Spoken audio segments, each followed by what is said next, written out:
Parti. Voilà. Bezrat Hashem, nous entrons dans le mois de Nissan, Rosh Chodesh Nissan. Le Harizal nous écrit que Nissan a pour origine, donc l'étymologie du mot Nissan, c'est le Nes. C'est-à-dire Nissan, c'est le mois des Nissim. Comme on parle d'un taureau, par exemple, qui a l'habitude, qui a tendance à s'accroupir sur les objets, les brisés qu'on appelle Ramzan. Nissan, c'est le mois des Nissim. Alors, on va essayer de voir, avec votre permission, un petit peu cet enseignement à travers une Mishnah. Et parmi les événements donc, du premier Nissan, les références que constitue le premier Nissan. Pour certaines halachot, à partir de cela, on va retenir un petit enseignement. Arba'a Rosh Hashanim Hem. La première Mishnah de Masechet Rosh Hashanah nous enseigne qu'il y a 4 dates qui sont des Rosh Hashanim. Be'echad Nissan, le premier Nissan. Donc aujourd'hui, Rosh Chodesh Nissan, c'est Rosh Hashanah, la Mlachim, et la Regalim. Le premier Nissan, c'est Rosh Hashanah, la Mlachim, et la Regalim. Alors, la Mlachim, comme vous dites si bien, donc c'est le Rosh Hashanah pour les rois. C'est quoi le Rosh Hashanah des rois? C'est quoi Rosh Hashanah des rois? La Gemara s'interroge, la Mlachim. C'est quoi que c'est le premier Nissan sur Rosh Hashanah des rois? Imaginons que le roi a été investi Rosh Chodesh Tevet. Alors c'est quoi? Alors l'anniversaire de son intronisation, c'est Rosh Chodesh Tevet. Là on dit c'est Rosh Hashanah, c'est le premier Nissan. En quoi Rosh Hashanah, le premier Nissan, c'est sur Rosh Hashanah? C'est pas le jour de son investiture, Bichlal. La Gemara nous dit que le chidouche est effectivement la Mlachim, ça veut dire que pour faire kavod au roi, quand on utilisait des dates dans les shtarot, on prenait pour référence les années des rois. Les années des rois, pour leur faire kavod. Ok, alors on prenait les années des rois, donc c'est-à-dire quand on a date, premier iyar de la 3e année de tel et tel roi. Premier iyar, l'année c'était l'année du roi. En fonction de l'année royale. Et nous dit la Mishnah, nous explique la Gemara, Rav Chizda, il nous dit que on ne comptait pas les années comme des anniversaires. À chaque fois, par exemple, il a été investi le Rosh Chodesh Tevet, le prochaine année Rosh Chodesh Tevet, année numéro 2. Non. Dès qu'il a investi Rosh Chodesh Tevet, dès qu'arrive Nissan, on passe à la 2e année. Rosh Hashanah la Mlachim, on passe à la 2e année. Pourquoi on ne dit pas Rosh Chodesh Tevet? Parce qu'il y a une Mishnah qui nous enseigne dans Masechet Shvit l'enseignement suivant. Shitre Chov, lorsqu'il y a un shtar Chov, Rouven doit à Shimon 5000 shekels. Rouven doit à Shimon 5000 shekels. Shtar Chov, bon là 5000 shekels c'est une petite somme. 200 000 euros. Attends, on va voir tout de suite. Shitre Chov. Donc il y a un shtar Chov, il lui doit 200 000 euros. Donc, Amukdamin Psulim. Imaginons que Rouven prête les 200 000. Rouven donc emprunte à Shimon, pour prendre un exemple. Rouven emprunte à Shimon 200 000 euros le premier Shvat. Premier Shvat. Donc il emprunte 22 000 euros. Et dans le shtar, au lieu de marquer le premier Shvat, on va marquer le premier Tevet, qui est un mois avant.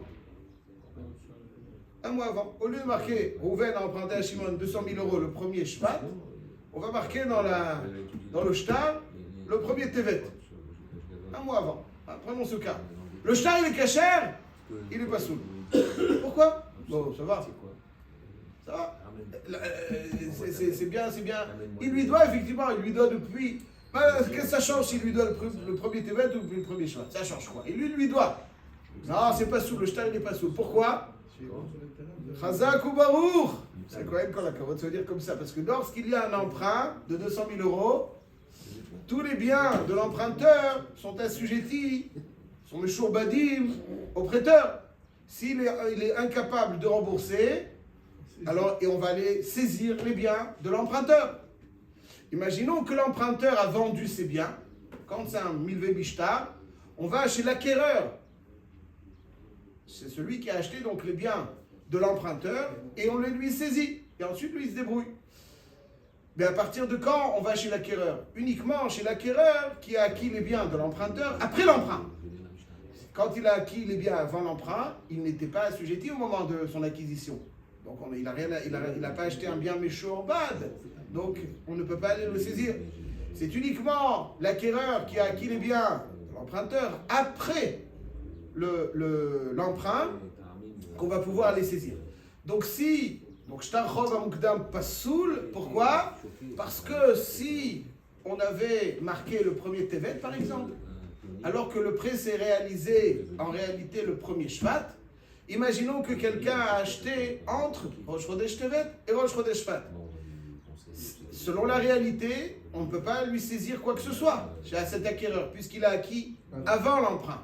Or, si on met la date qui est donc un mois avant, en l'occurrence, alors on va aller saisir injustement le bien acquis donc de 200 000 euros pour rembourser la dette.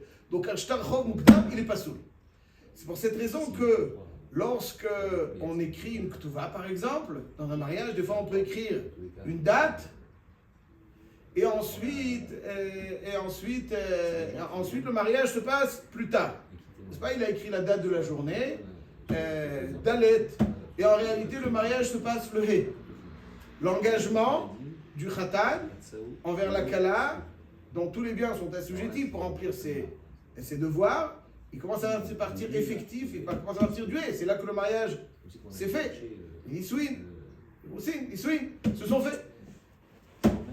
Le Dalet marqué dans le Shtar, c'est faux. Donc c'est un Shtar Mukdam.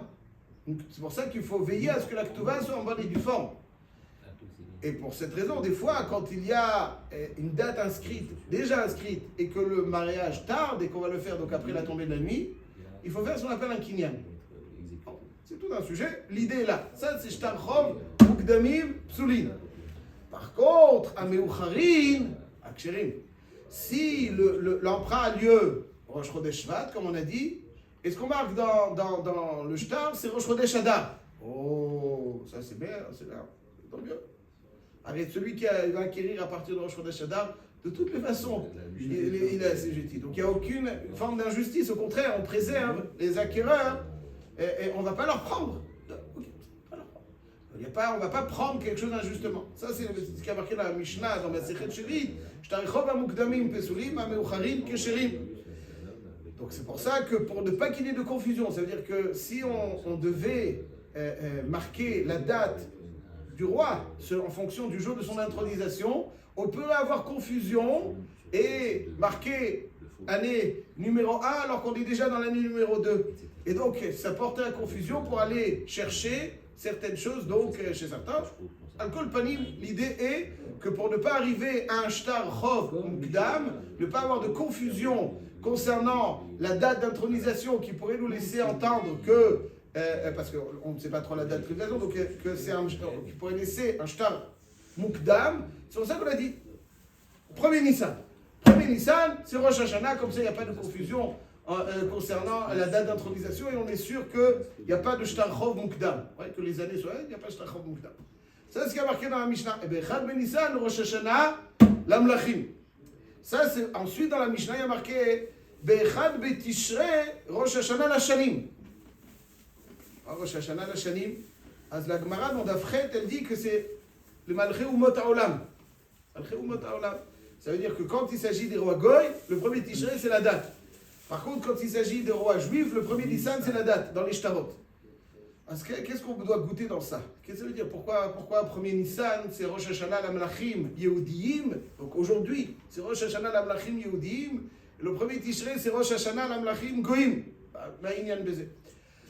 Il y a un enseignement du Ohev Israël Me'apta, qu'on appelle le Rav de Apta, Apterouv, donc Rabbi Avraham Yoshua Eshel Me'apta, qui était un grand élève du Rabbi Nemelech Milijensk, et qui est, donc le Tzioun se trouve dans la ville du Baal Shem Tov à Meshiboj.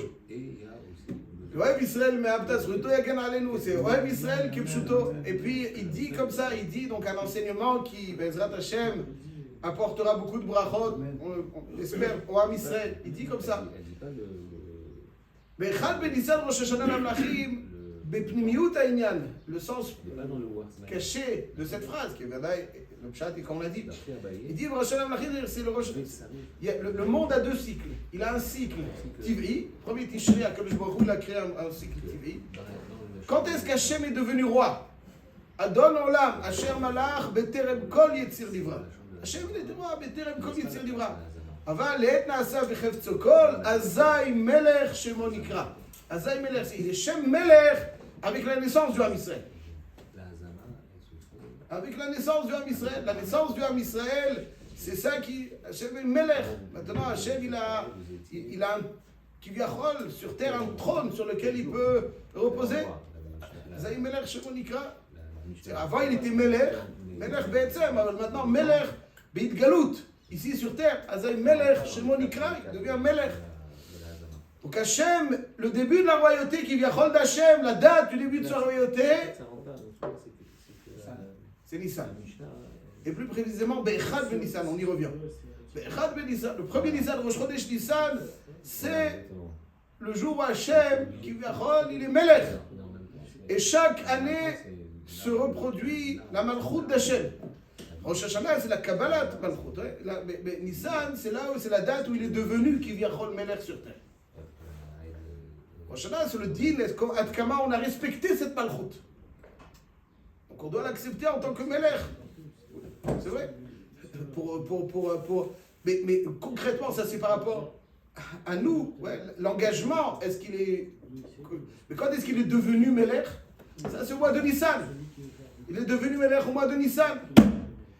Et nous dit le Rav de Abta, il dit que chaque année, Rosh Chodesh Nissan, Hachem Kivyachol, c'est le jour où il est devenu roi. Alors c'est comme un roi qui est à nouveau intronisé, je le dis en mes mots. Il gracie beaucoup de personnes, n'est-ce pas? Malchuta, Rederakia, Ken Malchuta Deara, ça me semble assez vaste. Donc il gracie beaucoup de monde, n'est-ce pas? Alors il dit le Admour de Raptal, Bechad Benissan, c'est Rosh Hashanah, l'Amlachim, Malko Shel Olam, Melech Malchei Amlachim, Akadosh Baruch Hu. Shtarichov, Amukdamim. Les Shtarichov, quelqu'un il peut être, il a chayav quelque chose. Mukdam, qui sont avant de Nissan, Psulim, qui sont abolis. Shtarichov, Amukdamim, Psulim. Shem il annule, il déchire tous les Shtarichov. On prie pour qu'Akadosh Baruch Hu nous offre cette grâce. Mais en tout cas, c'est le moment d'être gracié. D'être gracié, être ratson. Il est roi, maintenant il y a des Yomé Adin, Rosh Hashanah. Après, il y a le Yomé Rachamim de Nissan ou Akadosh Baruch Hu, Rosh Hashanah, l'Amlachim. Il est à nous intronisé d'une certaine façon. C'est le jour de son intronisation, il gracie. Shtarichov Amukdamim, Psulim. Shtarichov Ameucharim, les shtarot qui vont suivre Ksherim, eux ils sont tous bons. Ça c'est un chov, Shtarichov Ameucharim, Ksherim. Ça, c'est Rosh Hashanah l'Amlachim. Mais, d'ailleurs, dans le Parashat Nassau, si je peux vous demander avec votre permission, Azak Baruch, Yavduch Amin, le Chumash, merci beaucoup. Dans les Nessim, il y a quelque chose de frappant. Le premier jour de Chanoukat Hamizbeach, quel est le Nassi qui a offert? Nachshon ben Aminadav. Et puis quand on observe de plus près le Lachon du Passouk, qui a marqué Vahi Amakriv Bayom Arishon et Korbano, Nachshon ben Aminadav le Matei Yehuda. Ve Korbano Karat Kesef Achad. Alors il y a deux singularités dans ce texte. La première, c'est qu'à chaque fois quand on parle du Nassi, on dit par exemple Bayom Hasheni Kriv Netanel ben Tzuar, Nessi Yissachar. Bayom Hashlishi, Nassi Ibn Zevulun. Le seul Nassi pour lequel il n'y a pas marqué le mot Nassi, c'est Nachshon ben Aminadav. Vahi Amakriv Bayom Arishon et Korbano Nachshon ben Aminadav le Matei Yehuda. C'est le Nassi le Matei Yehuda. Pas marqué Nassi. Ve Korbano. Ben oui, Korbano, Nachshon ben Adam, Matei Yehuda. Ve Korbano. Korbano, c'est quoi Ve? Nachshon ben Aminadav, l'objet il est qu'il avait une anava, comme Yehuda. Yehuda, c'est une Nachshon tzadka mimeni. Yehuda, koach haoda, koach hitbatlut, Yehudi. Ça c'est. Donc il n'avait pas une anhaga de Nassi. Il avait le koach hitbatlut. Donc il a été makriv et atzmo déjà. הקריב את קורבנו, ביום הראשון את קורבנו, המקריב את קורבנו, קורבן של עצמו. נחשון בין המנהדם למטה יהודה. Il n'a pas une... וקורבנו, ce corban de sa personne, qui est insinué en omettant le mot, entre guillemets, Nassi, il est suivi aussi accompagné d'un autre korban concret, le korbano, karadke sefachat, shoshim omer. Donc le Chodesh Nissan, c'est Malchut Hashem, c'est-à-dire c'est Hamlachat Hashem qui c'est l'anniversaire de l'Hashem qui est venu Befal Melech Begalouy. Le Ham Israël, c'est lui.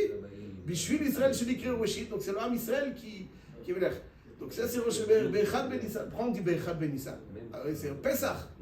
Bechad Ben Nissan, c'est Pesach. Une petite remarque très rapide, c'est qu'il y a marqué Bechad Ben Nissan Rosh Hashanah Melachim, il y a aussi marqué la Regalim. C'est quoi la Regalim? Ça veut dire que le cycle des trois fêtes, Pesach, Shavuot, Sukkot, commence par Pesach, Nafkamina. Par exemple, pour Balte Acher, il y a marqué que quelqu'un n'a pas le droit de tarder lorsqu'il s'est engagé à amener un korban. Et on lui dit donc il y a trois régalim dans l'ordre. C'est quoi l'ordre? Pesach, Shavuot, Sukkot. C'est-à-dire s'il s'est engagé à amener un korban après Pesach, alors il bénéficiera de beaucoup plus de temps puisqu'il faut dans l'ordre. Il faut revenir à Pesach et après. Ça c'est la régalim. Mais c'est pas Bechad Ben Nissan, c'est Pesach. C'est pas Bechad Ben Nissan, c'est Pesach. C'est Pesach. La même chose, Bechad Ben Nissan Rosh Hashanah Lamlachim. Bon, a priori ici c'est comme le Admour de Hapta. C'est pas Bechad Ben Nissan Rosh Hashanah Lamlachim. Hachem, le Pshat il dit que tout est un tamoun dans Rosh Chodesh. Tzadok HaKohen Milouvlin dans Parashat HaChodesh, il dit que le Rosh HaChodesh c'est la tête du mois. C'est pas Trilat HaChodesh, faisons bien attention. Rosh Chodesh, Goufa Abatar Reisha Garir. C'est-à-dire que dans la tête, il y a toutes les forces qui vont alimenter, qui vont d'une certaine façon guider, approvisionner les comportements du corps. Donc le Chodesh, il contient le Rosh Chodesh, c'est le premier jour du mois, il contient toutes les brachot du mois qui va arriver. Aviv, c'est Av Yudbet. Av Yudbet. Au nom de Stéphane. Av Yudbet. Chazak ou Baruch. Donc, Av Yudbet. Rosh Hashanah, la Regalim, ça veut dire que c'est Pessah. Parce que, mais en réalité, il contient tout. Parce qu'il contient tout. Rosh Chodesh Nissan, il contient tout le Tov, des Yamim Tovim qui vont suivre. Donc, il contient aussi le Koach HaMlachat Hashem. Ce Koach HaMlachat Hashem, donc comme ce Koach HaMlacha, il commence Pesach, mais Bechad Ben Nissan, il y a ce Koach, le Koach HaMlacha, alors qu'il v'lechol HaKadosh Baruch Hu devient Melech, Begalouy. Le premier Nissan, c'est ça, c'est parce que c'est dans le premier Nissan qu'est contenu Pesach. C'est pour ça qu'Hachem, il commence par Parashat HaChodesh, HaChodesh Hazeh Lachem Rosh Chodeshim, Kiddush HaChodesh, et seulement ensuite il y a la mitzvah du Pesach. Parce que ça c'est le Yesod. Et ça c'est donc finalement ce qu'on voit que Echad Ben Nissan, il contient toutes les brachot qui Bezrat Hashem vont suivre à travers l'année, et ça vient Beikar par le prina de Dalut. Quand quelqu'un il est nichna, comme Nachshon Ben Minadav, il y a plein d'assez. C'est le Yehuda, Yehuda Lachon Odaa, Yud Kevavke Yehuda, c'est Yud Kevavke avec Dal, le Dalet de la Dalut, Malchut Beit David. Comme il dit David Amelech, qu'il est Batel ou Boutal, ça c'est les soldats d'Amir, Koach Malchut Beit David, parce que c'est le support de la royauté d'Hachem dans le monde, il faut être Dal comme David Amelech était. Là on est Zoché, Bezrat Hashem. Rosh Hashanah, l'Amlachim, Nafkamine, Nafkamina, que c'est le Rosh Hashanah de la Malchut Hashem dans le roi, le Ma'ilcheta, dit la Gemara, le Ma'ilcheta, que Shtarichov, Amukdamim, Psulim, on les déchire. Et Shtarichov, Ameucharim, et ceux qui vont venir après cette date, Bezrat Hashem, ils seront tous Ksherim, Lechaim Tovim. Amen.